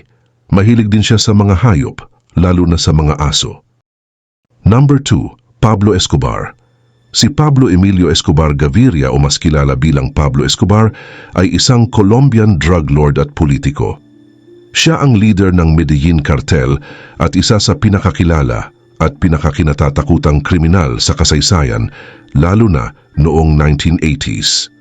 Nakuhanan siya ng larawan sa loob ng bilangguan na nagbigay ng mas malinaw na pagtingin tungkol sa kanyang buhay. Ipinanganak si Escobar noong December 1, 1949 sa Rio Negro, Colombia at lumaki sa Medellin. Mula sa simpleng pamumuhay ay mabilis siyang umangat sa pamamagitan ng mga illegal activities tulad ng pagnanakaw ng mga sasakyan, smuggling at pagbebenta ng cocaine. Ang kanyang kartel ay responsable sa pag-export ng halos 80% ng cocaine na pumapasok sa United States, na nagdala sa kanya ng billions of dollars at malaking impluensya sa buong mundo. Subalit noong 1991, dahil sa matinding pressure mula sa gobyerno ng Colombia at United States, ay sumuko si Escobar sa mga authorities. Pero sa isang kondisyon, ikukulong siya sa sarili niyang itinayong bilangguan, ang La Catedral. Ang La Catedral ay hindi ordinaryong bilangguan dahil ito ay parang resort na may mga conveniences tulad ng soccer field, bar at jacuzzi. Patuloy na namuno si Escobar sa kanyang operasyon mula sa loob ng La Catedral, kung kaya't nanatili siyang makapangyarihan at kinatatakutan kahit nasa loob siya ng bilangguan. Samantala, ang unang beses na siya ay nakuhanan ng kamera sa bilangguan ay isang mahalagang pangyayari. Ang mga larawan at video ay nagpakita ng kanyang marangyang pamumuhay kahit nakakulong siya. Makikita si Escobar na parang relax lang, nag-e-enjoy sa mga conveniences ng La Catedral at kasama ang kanyang mga tauhan at bisita. Parang hari siya sa kanyang castle, hindi tulad ng mga bilanggo sa loob ng bilangguan. Ang nalaman ng publiko tungkol sa tunay na kalagayan ni Escobar sa La Catedral ay nagdulot ng malaking kontrobersya. Napilitan ng gobyerno ng Colombia na ilipat siya sa isang tunay na bilangguan. Pero bago pa man maisagawa ang plano, ay nakatakas si Escobar noong July 1992. Nagsimula ang malawakang manhunt na tumagal ng higit sa isang taon. Number 3, John Wayne Gacy. Si John Wayne Gacy o kilala bilang The Killer Clown ay isa sa mga pinakakinatatakutang kriminal sa kasaysayan ng United States. Ipinanganak siya noong March 17, 1942 sa Chicago, Illinois. Si Gacy ay kilala sa kanyang komunidad bilang isang mabait at matulungin na tao. Siya ay isang active member ng mga samahan at nagtatanghal bilang Pogo the Clown sa mga children's parties. Ngunit sa likod ng kanyang good image, siya pala ay isang halimaw na pumatay ng maraming kabataan. Nagsimula ang mga krimen ni Gacy noong 1972 at nagpatuloy ito sa loob ng ilang taon. Karamihan sa kanyang mga biktima ay mga kabataang lalaki at young adults na dinadala niya sa kanyang bahay sa Norwood Park, Chicago. Sa kanyang bahay ay ginagamit niya ang kanyang charm upang magtiwala sa kanya ang mga biktima. Pagkatapos ay itatali niya ang mga ito, pahihirapan, gagahasain at papatayin. Madalas niyang ginagamit ang handcuff trick kung saan pinapakita niya sa kanyang mga biktima ang isang magic trick na nagtatapos sa pagkakaposas ng mga ito. Ngunit noong December 21, 1978 ay nagsimulang maghinala ang mga pulis kay Gacy matapos mawala ang 15 years old na si Robert Piest. At sa wakas ay natuklasan ng mga autoridad ang kanyang mga krimen nang makakuha sila ng search warrant para sa kanyang bahay. Sa kanyang basement ay natagpuan nila ang mga labi ng 26 sa kanyang mga biktima, habang ang iba naman ay itinapon sa Des Plaines River. Sa kabuuan ay umamin si Gacy sa pagpatay ng 33 na mga batang lalaki. Kaugnay nito, noong 1980 ay nahatulan si Gacy ng maraming bilang ng pagpatay at iba pang mga krimen. Siya ay pinarusahan ng kamatayan at ikinulong sa Menard Correctional Center sa Illinois. Habang nasa bilangguan ay naging kontrobersyal pa rin siya dahil wala siyang pagsisisi at patuloy na dinedepensahan ang kanyang sarili. Iginiit niyang inosente siya at ang mga pagpatay ay gawa ng ibang tao. Kahit nasa bilangguan ay nakilala pa rin si Gacy sa kanyang kakayahang mag-paint at ang ilan sa kanyang mga masterpiece ay nabili pa nga sa mga auction. Subalit, mas lalo pang kinatakutan si Gacy nang makita siya sa media. Ang kanyang ngiti at tingin ay nagdulot ng takot sa mga nakakita ng kanyang mga larawan. Number 4, Aileen Wuornos. Si Aileen Wuornos ay isang kilalang serial killer na nagdulot ng malaking takot, lalo na sa loob ng kulungan. Ipinanganak siya noong February 29, 1956 sa Rochester, Michigan at lumaki sa isang magulong pamilya. Iniwan siya ng kanyang ina at pinalaki ng kanyang lolo at lola. Mula pagkabata ay nakaranas siya ng pang-aabuso at nagkaroon ng mga problema sa pag-uugali. Naging runaway siya at nagtrabaho bilang prostitute para mabuhay. Noong 1989 hanggang 1990 ay pinatay ni Wuornos ang 7 lalaki sa Florida. Karamihan sa kanyang mga biktima ay mga truck driver at iba pang kalalakihan na kumuha ng kanyang serbisyo. Ayon kay Wuornos, ginawa niya ito bilang pagtatanggol sa sarili mula sa panggagahasa, pero hindi tinanggap ng korte ang kanyang paliwanag. Nahuli siya noong January 1991 at nahatulan ng kamatayan sa 6 na kaso ng pagpatay. Ang kanyang kaso ay isa sa mga pinakakilalang serial killing sa Amerika. Habang nakakulong, ay naging kontrobersyal ang kanyang kaso at sinubaybayan ng media. Maraming documentaries at pelikula ang ginawa tungkol sa kanyang buhay at krimen, kabilang na ang pelikulang Monster noong 2003, kung saan nanalo si Charlize Theron ng Academy Award para sa pagganap bilang Wuornos. Dahil dito ay mas lalo siyang nakilala at kinatakutan. Ngunit sa loob ng kulungan ay na-diagnose si Wuornos na may mga sakit sa pag-iisip tulad ng borderline personality disorder at antisocial personality disorder. Kahit maraming apela para sa kanyang paglaya ay nanatili siya sa death row. At sa huli ay inilipat siya sa Florida State Prison kung saan siya nanatili hanggang sa kanyang kamatayan. Kaugnay din nito noong October 9, 2002 ay pinarusahan si Wuornos ng lethal injection. Bago siya namatay, ay nagsalita siya ng mga bagay na tila wala sa katinuan at sinasabing babalik siya tulad ni Jesus in 2063. Ang kanyang kaso ay nag-iwan ng malaking marka sa kasaysayan ng krimen sa Amerika na nagtatanong tungkol sa pang-aabuso sa mga bata, mental health at justice system. Sa mga documentaries at pelikula naman ay makikita ang kanyang mga interview sa kulungan. Makikita ang kanyang galit, pagkalito, at minsan ay tila wala sa sarili. Number 5. Henry Lee Lucas. Si Henry Lee Lucas ay isang kilalang serial killer sa Amerika. Ipinanganak siya noong August 23, 1936 sa Blacksburg, Virginia. Lumaki siya sa isang mahirap at magulong pamilya. Ang kanyang ina na si Viola ay isang prostitute at madalas siyang inaabuso physical at emosyonal. Ang kanyang ama na isang alcoholic ay namatay sa isang aksidente nang si Henry ay 10 years old pa lamang. Bata pa lang ay nakaranas na si Lucas ng iba't ibang uri ng pang-aabuso na nagdulot ng malaking problema sa kanyang isipan. Nagsimula siyang gumawa ng krimen noong bata pa siya, tulad ng pagnanakaw at pagsunog ng mga bahay. Noong 1954, sa edad na 18, ay napatay niya ang kanyang ina. Kahit sinabi niyang aksidente lamang ito, ay nahatulan siya ng 20 hanggang 40 years sa kulungan. Pero nakalaya siya makalipas ang 10 years dahil sa mabuting asal. Subalit, pagkatapos niyang makalaya, ay bumalik si Lucas sa paggawa ng krimen. At noong 1970s at 1980s, ay naging kaibigan niya si Otis Toole, na isa pang kilalang serial killer. Magkasama nilang ginawa ang maraming krimen, mula sa pagnanakaw hanggang sa brutal na pagpatay. Dahil dito ay natakot ang buong bansa sa kanila. Maliban pa rito, noong 1983 ay nahuli si Lucas dahil sa pagmamaneho ng lasing at may dalang baril. Sa kulungan ay nagsimula siyang magkwento ng kanyang mga krimen at umamin na pumatay siya ng higit sa 600 na tao.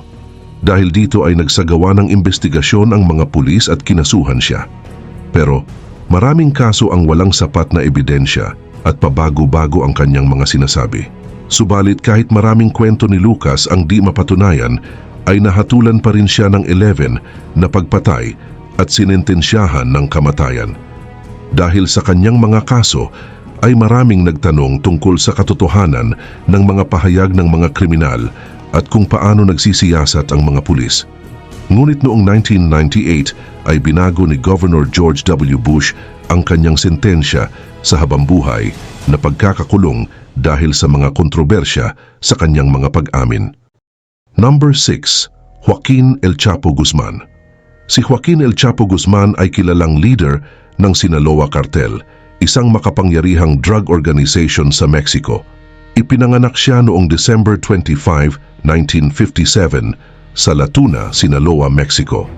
Kilala siya sa pagiging tuso, malupit at sa kanyang kakayahang makatakas mula sa mga bilangguan, kaya siya kinatatakutan. Samantala, noong 1980s ay naging kilala siya sa United States bilang pangunahing distributor ng droga. Noong 1993 ay nahuli siya sa Guatemala at ibinalik sa Mexico. Pero noong 2001 ay nakatakas siya mula sa Puente Grande, isang high-security prison, gamit ang isang laundry cart. Ang pagtakas na ito ay nagdulot ng malaking kahihiyan sa gobyerno ng Mexico at ipinakita ang lawak ng kanyang kapangyarihan. Ngunit muli siyang nahuli noong February 2014 pero nakatakas ulit noong July 2015 sa pamamagitan ng isang tunnel na hinukay papunta sa kanyang selda sa Altiplano na isang high-security prison. Ang tunnel na ito ay may ilaw, ventilation at isang motorcycle sa rails na nagpapakita ng galing ng kanyang mga tauhan. Noong January 2016 naman ay nahuli ulit si Guzman at dinala sa United States para harapin ang iba't ibang kaso ng drug trafficking, money laundering at iba pang krimen. Subalit, noong February 2019 ay nahatulan siya ng iba't ibang kaso sa isang korte sa Brooklyn, New York at sinentensyahan ng habambuhay na pagkakakulong, kasama ang karagdagang 30 years. Sa kasalukuyan ay nakakulong si El Chapo sa ADX Florence, isang supermax prison sa Colorado na kilala bilang pinakamahigpit na bilangguan sa United States. Kahit nakakulong na siya, ang kanyang pangalan ay nananatiling simbolo ng takot at kapangyarihan. Ang kanyang buhay at mga krimen ay nagsilbiring babala sa mundo tungkol sa mga panganib ng organized crime at ang kapangyarihan ng mga kartel ng droga. Sa katunayan, ang paglitaw niya sa kamera habang nasa kulungan ay nagdulot ng malaking interes at takot sa publiko. Ang image ni El Chapo sa loob ng selda na may cold expression at sharp look ay nagpapaalala ng kanyang kakayahang kontrolin ang mga tao at sitwasyon kahit nasa loob siya ng pinakamahigpit na bilangguan. Number 7. Edmund Kemper. Si Edmund Kemper, na kilala rin bilang the Co-Ed Killer, ay isa sa mga pinakakinatatakutang kriminal sa Amerika. Ipinanganak siya noong December 18, 1948 sa Burbank, California at lumaki rin siya sa isang pamilyang puno ng problema. Ang kanyang ina na si Clarnell Strandberg ay madalas siyang inaabuso at iniiwas sa kanyang mga kapatid. Bata pa lamang siya ay nagpapakita na siya ng mga senyales ng karahasan. Sa edad na 15 ay pinatay niya ang kanyang mga lolo at lola, na naging dahilan upang siya ay ikulong sa isang institusyon para sa mga batang may problema sa pag-iisip. Ngunit noong 1969 ay pinalaya si Kemper mula sa institusyon. Sa halip na magbagong buhay, ay nagpatuloy siya sa paggawa ng krimen. Mula 1972 hanggang 1973 ay pumatay siya ng 6 na mga batang babae na kadalasan ay mga hitchhiker at pati na rin ang kanyang ina at kaibigan nito.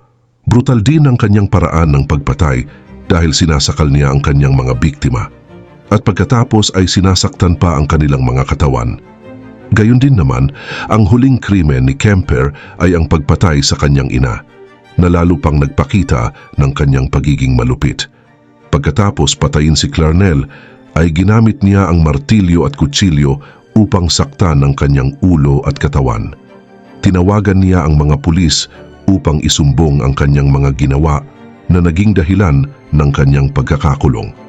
Sa paglilitis ay ipinakita ni Kemper ang kanyang talino at kakayahang mag-manipulate ng mga tao. Bagaman may history siya ng mental disorder, ay malinaw at detalyado niyang isinalaysay ang kanyang mga krimen. Hinatulan siya ng 8 habambuhay na pagkakakulong noong November 8, 1973, nang walang posibilidad ng parol. Sa loob ng kulungan, ay kilala rin si Kemper sa kanyang pagiging mabait at pagsunod sa mga patakaran.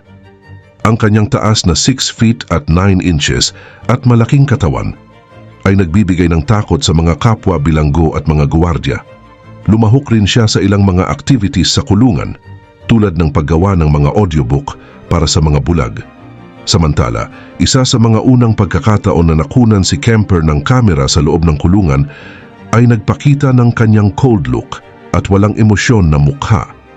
Nagdulot ito ng takot sa mga nakakita. Ang kanyang kwento ay naging inspirasyon rin para sa maraming pelikula at TV series tulad ng Mindhunter sa Netflix, kung saan ipinakita ang kanyang mga interview sa FBI na nakatulong sa pag-unlad ng profiling ng mga serial killer. Number 8. Robert Maudsley. Si Robert Maudsley, na kilala rin bilang Hannibal the Cannibal, ay isa sa mga pinakakinatatakutan na tao sa loob ng bilangguan. Ipinanganak siya noong June 26, 1953 sa Liverpool, England. Naging kilala siya dahil sa mga brutal na krimen na ginawa niya. Nagsimula siyang makulong noong 1974 nang mapatunayang nagkasala sa pagpatay kay John Farrell. Sa paglilitis ay sinabi ni Maudsley na naririnig niya ang mga boses na nagtutulak sa kanya na pumatay, kung kaya't sinuri siya ng mga doktor.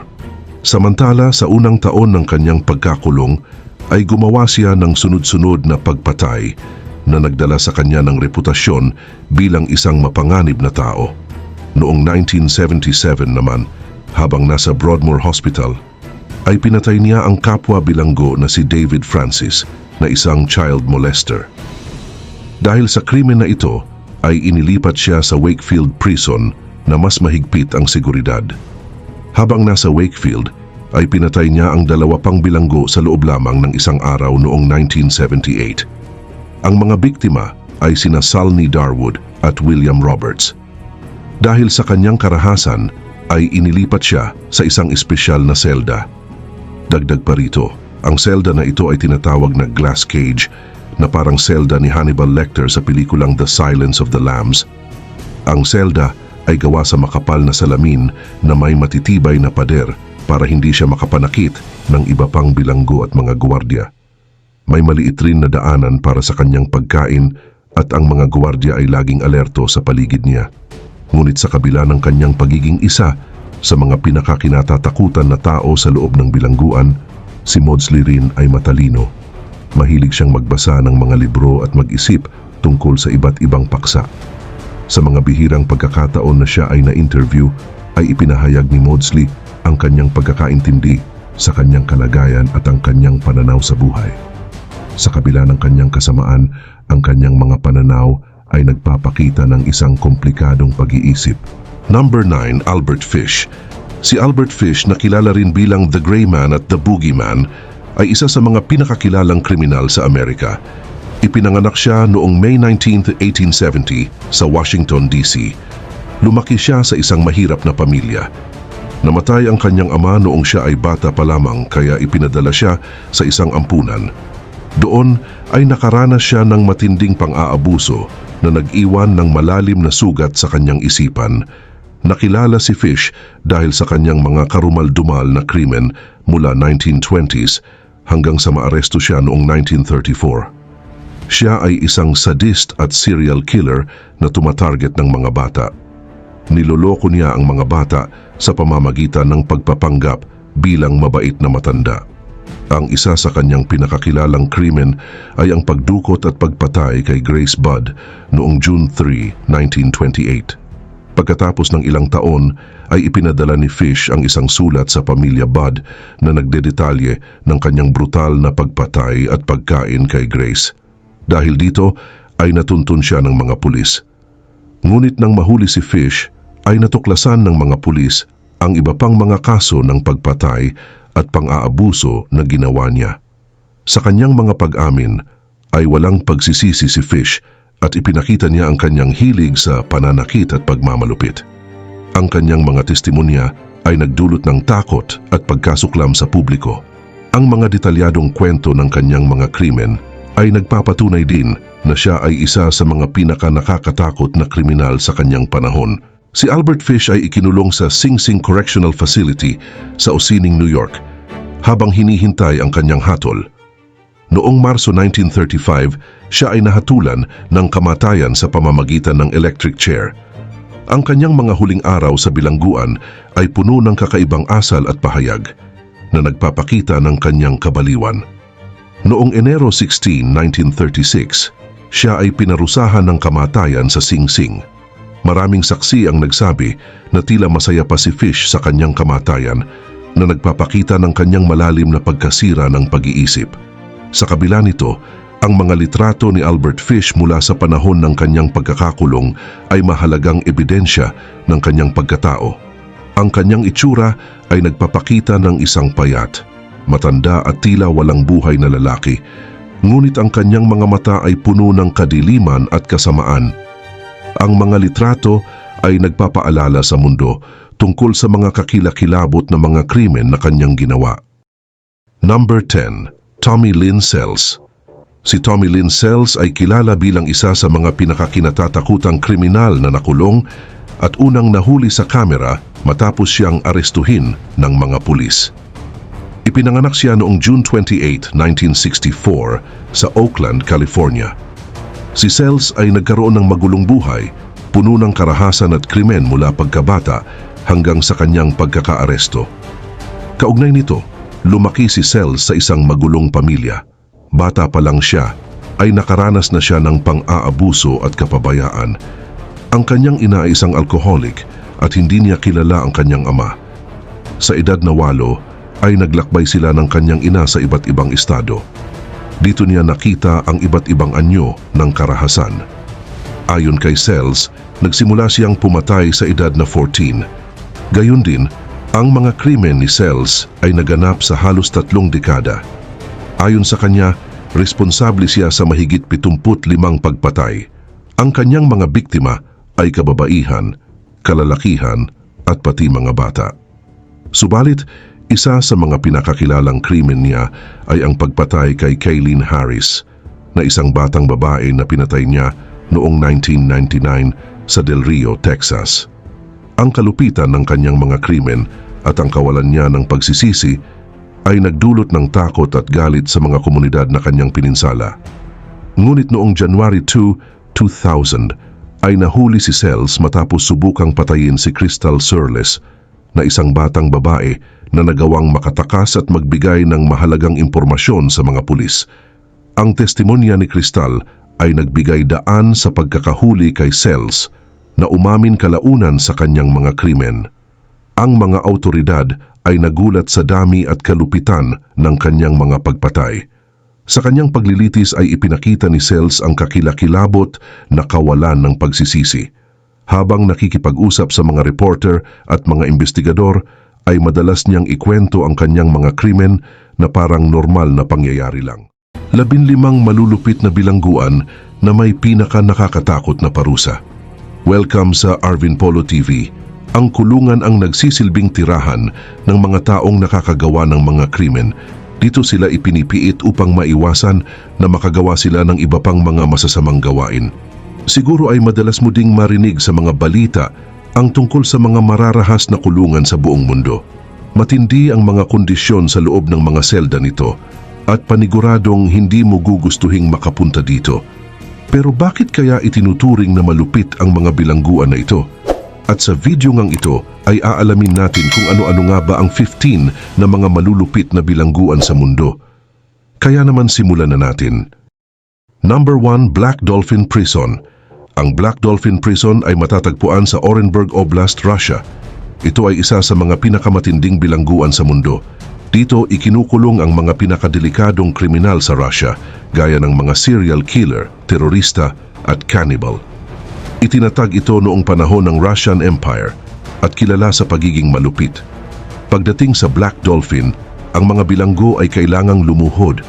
Nakapiring ang kanilang mga mata para hindi nila makita ang loob ng bilangguan upang maiwasan ang anumang pagtakas. Samantala, ang araw-araw na buhay sa bilangguan ay napakahirap. Ang mga bilanggo ay nakakulong sa kanilang mga selda sa loob ng 23 hours kada araw at may 1 oras lang para nag-exercise sa isang maliit na courtyard. Ang mga selda ay may 2 bakal na pinto kaya napakahirap makatakas mula dito. Wala silang gamit maliban sa isang bakal na kama na tinutupi tuwing umaga. Gayon din, napakahigpit ng disiplina sa Black Dolphin. Ang mga guard ay laging nagbabantay, maging sa araw man o gabi. Malupit ang parusa kahit sa maliliit na paglabag sa patakaran. Lahat ng galaw ng mga bilanggo ay binabantayan.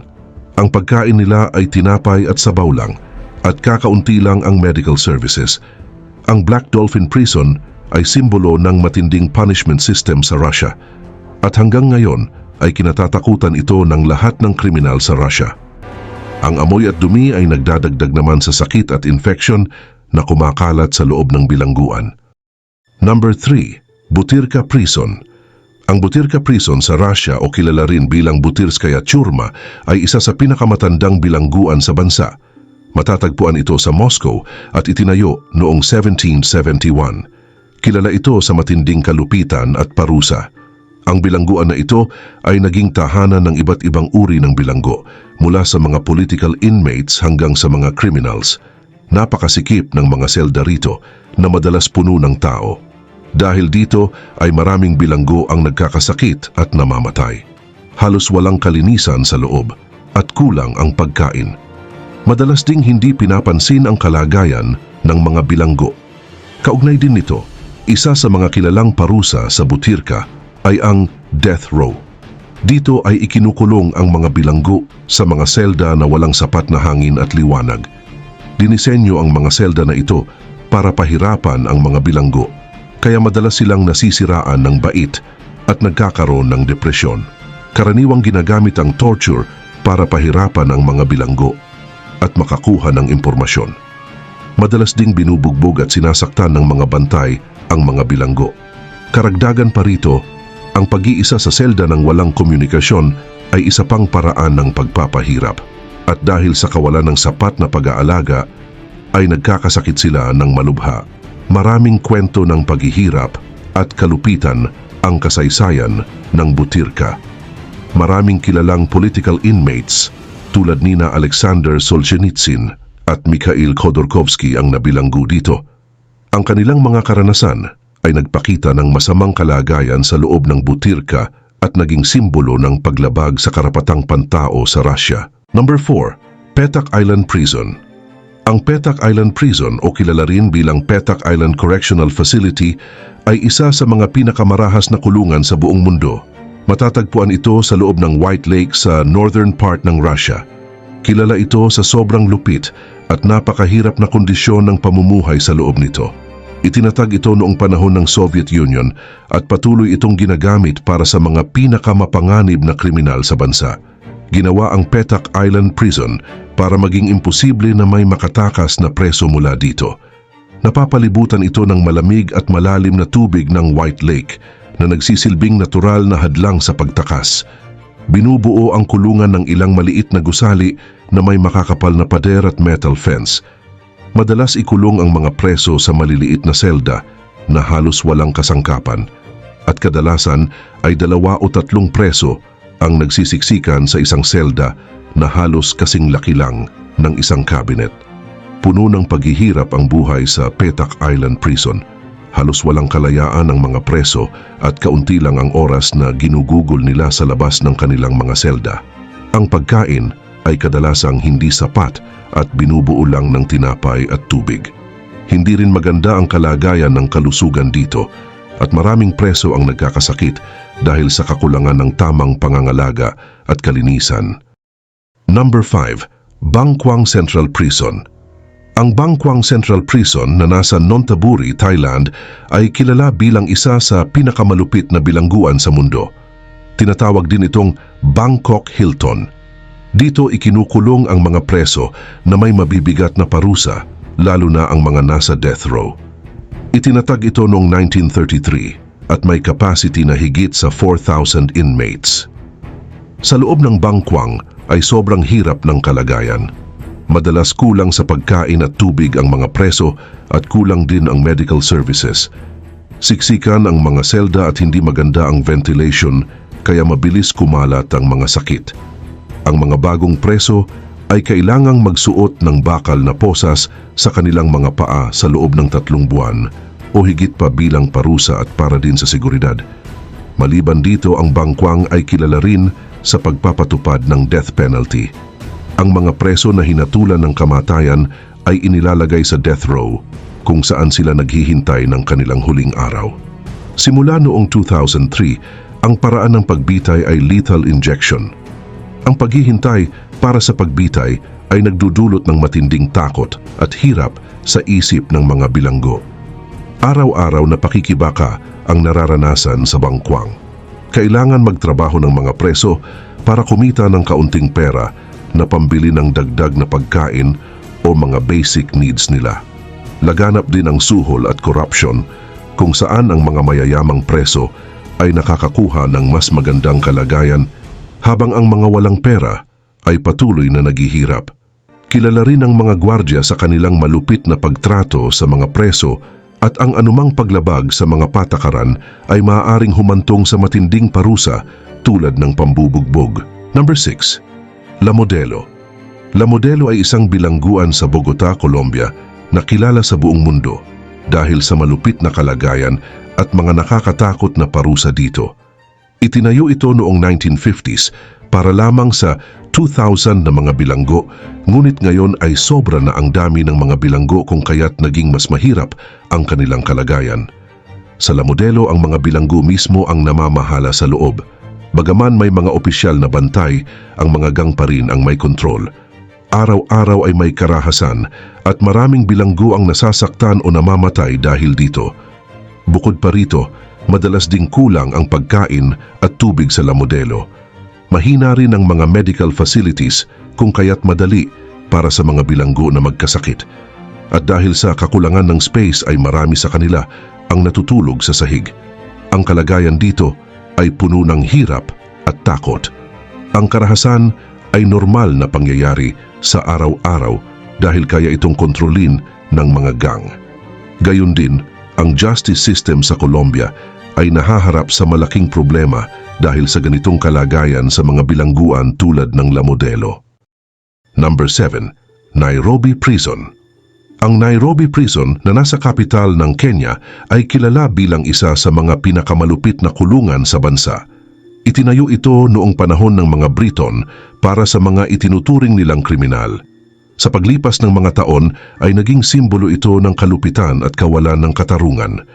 Sa loob ng kulungan ay napakasikip ng mga selda, daan-daang bilanggo ang nagsisiksikan sa maliit na space. Kulang din sa malinis na tubig, sapat na pagkain at tamang sanitasyon. Dahil dito ay maraming bilanggo ang nagkakasakit at nahihirapan. Ang mga bantay at jail officials ay kilala sa kanilang kalupitan. Madalas silang gumagamit ng karahasan para disiplinahin ang mga bilanggo. Maraming ulat ng pambubugbog, pagpapahirap at iba pang pagmamaltrato. Walang sapat na proteksyon ang mga bilanggo laban sa pang-aabuso, kaya lagi silang takot na maparusahan. Hindi lang pisikal na parusa ang nararanasan nila dahil madalas din silang pinahihirapan tulad ng matagal na pag-iisa na nakakasira sa kanilang mental health. Bukod dito, kulang din ang tamang legal services at sobrang dami ng kaso sa korte. Samantala, hindi rin ligtas ang mga bilanggo mula sa kapwa nila bilanggo. May mga gang at karahasan sa loob ng kulungan. Ang mga bagong bilanggo ay madalas na nagiging biktima ng pang-aabuso at pangingikil mula sa mas matatagal ng bilanggo o mga leaders ng gang. Ang karahasan ay tila bahagi na ng pang-araw-araw na buhay sa loob ng Nairobi Prison. Number 8. La Santé Prison. Ang La Santé Prison ay isang kilalang bilangguan sa Paris, France. Itinayo ito noong 1867 at mula noon ay naging simbolo ito ng kalupitan at masamang kondisyon. Ang pangalan ng bilangguan na nangangahulugang kalusugan sa French ay kabaligtaran ng nangyayari sa loob. Sa La Santé, ang mga bilanggo ay siksikan, kulang sa hangin at hindi malilinis. Ang mga selda na para sa isa o dalawang tao ay pinupuno ng 3 o 4 na bilanggo. Dahil dito ay mabilis kumalat ang mga sakit. Ang pagkain ay kulang at hindi rin masustansya kaya maraming bilanggo ang nagkakasakit.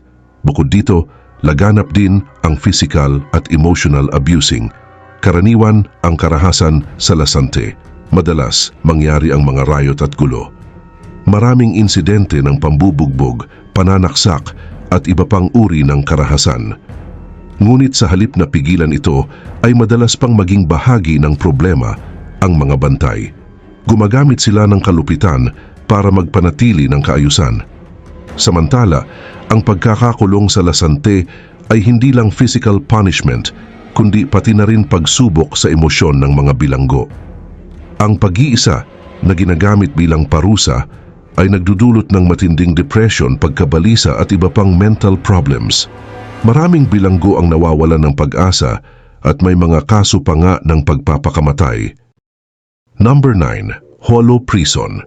Ang Hualo Prison na tinatawag ding Hanoi Hilton ay isang kilalang kulungan sa Vietnam na itinayo ng mga French noong 1896 para sa mga Vietnamese na lumalaban sa kanilang pamamahala. Kilala ang kulungan na ito sa kalupitan at hindi makataong pagtrato sa mga bilanggo. Dinisenyo ito para sa 450 na mga bilanggo, ngunit madalas na may mahigit 2,000 na nakakulong dito. Ang mga selda ay maliit at halos walang ventilation, kung kaya't nagiging mainit at kulang sa sariwang hangin. Ang pagkain ay kadalasang bulok at kulang sa nutrisyon na nagdudulot ng malnutrition at iba't ibang sakit. Samantala, madalas ding sinasaktan at pinapahirapan ng mga bantay ang mga bilanggo. May mga ulat din ng torture tulad ng paglalagay ng mga kahoy na pamalo sa ilalim ng mga kuko ng bilanggo. Dagdag pa rito, noong Vietnam War ay ginamit ng mga Northern Vietnamese ang Hualo bilang kulungan para sa mga American soldiers na nahuli sa labanan. Ang mga bilanggo dito ay nakaranas ng physical at mental torture.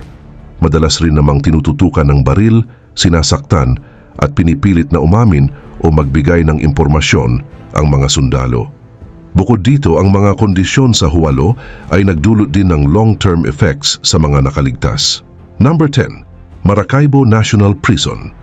Ang Maracaibo National Prison o kilala rin bilang Sabanita Prison ay isa sa pinakamalupit na bilangguan sa Venezuela. Matatagpuan ito sa lungsod ng Maracaibo sa Zulia State. Itinayo ito noong 1958 para sa 700 na mga bilanggo. Pero sa huling mga taon ay naglalaman ito ng higit sa 3,700 na mga bilanggo. Dahil dito ay nagkaroon ng kakulangan sa space, pagkain at mga pangunahing pangangailangan, kung kaya't napakahirap ng kalagayan sa loob.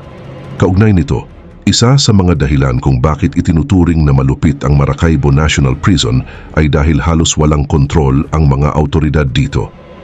Ang mga gang ng mga bilanggo ang siya ring namamahala at nagdedesisyon sa loob. Karaniwan din ang karahasan sa pagitan ng mga gang na nagreresulta sa maraming pagkamatay at pagkapinsala. At noong 2013 ay nagkaroon ng madugong riot na ikinamatay ng 16 na mga bilanggo at ikinasugat ng marami. Samantala, ang isa pang malaking problema sa bilangguan ay ang kakulangan ng sapat na pangangalaga sa kalusugan. Maraming bilanggo ang nagkakasakit at hindi nabibigyan ng tamang lunas. Marumi rin ang kondisyon sa loob at ang kakulangan ng malinis na tubig at tamang sanitasyon ay nagdudulot ng mabilis na pagkalat ng mga sakit. Ngunit madalas ring gutom at naghihirap ang mga bilanggo araw-araw. Maliban dito, ang korupsyon ay isa pang malaking issue sa Maracaibo National Prison. Maraming ulat na nagsasabing ang mga bantay ay kasangkot sa iligal na gawain tulad ng pagpupuslit ng droga at armas sa loob. Tumatanggap din ang mga bantay ng suhol mula sa mga bilanggo upang magbigay ng pabor o huwag makialam sa iligal na gawain ng mga gang. Number 11. Montelupich Prison. Ang Montelupich Prison sa Poland ay kilala bilang isa sa pinakamalupit na bilangguan noong World War II. Itinayo ito noong 1905 at ginamit ng mga Nazi at Polish Communist para takutin at pahirapan ang mga tao.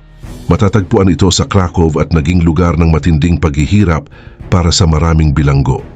Samantala, noong panahon ng mga Nazi, ang Montelupich Prison ay naging lugar kung saan ikinulong at pinahirapan ang mga lumalaban sa regime, mga Hudyo at iba pang kalaban ng mga Nazi. Ang mga bilanggo ay dumaan rin sa matinding paghihirap tulad ng pambubugbog, pagpapahirap gamit ang kuryente at iba pang physical at psychological punishment. Layunin ng mga Nazi na makakuha ng impormasyon at sirain ang loob ng mga kalaban. Ang mga selda ay masikip, marumi at puno ng mga may sakit at gutom. Araw-araw, ang mga bilanggo ay nakikipaglaban para mabuhay, kung kaya't marami ang namatay dito. Subalit pagkatapos ng digmaan, nang ang pamahalaan na ng mga Polish Communist ang namumuno, ay nanatili pa rin bilang lugar ng takot at kalupitan ang Montelupich Prison.